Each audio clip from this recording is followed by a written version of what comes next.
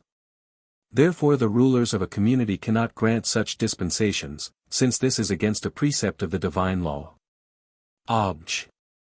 3. Further, human law, in order to be just, should accord with the natural and divine laws, else it would not foster religion, nor be helpful to discipline, which is requisite to the nature of law, as laid down by Isidore, Edom v. 3. But no man can dispense from the divine and natural laws. Neither, therefore, can he dispense from the human law.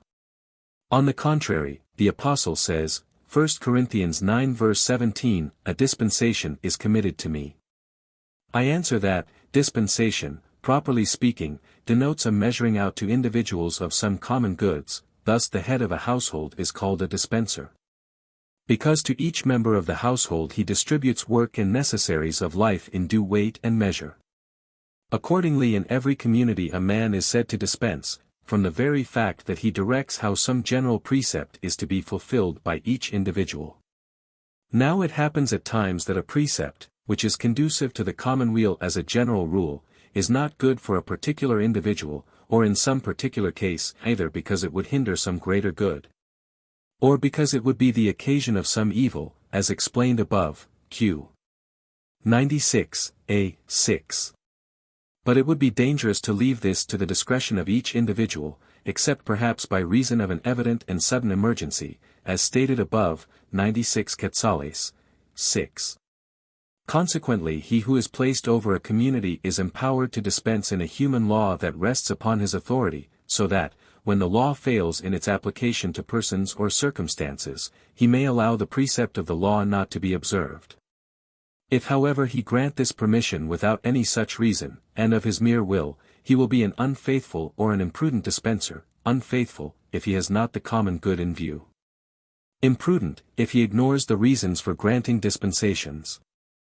Hence our Lord says, Luke 12 verse 42, Who, thinkest thou, is the faithful and wise dispenser, douay, steward, whom his Lord setteth over his family? Reply Obj. 1. When a person is dispensed from observing the general law, this should not be done to the prejudice of, but with the intention of benefiting, the common good. Reply Obj. 2. It is not respect of persons if unequal measures are served out to those who are themselves unequal.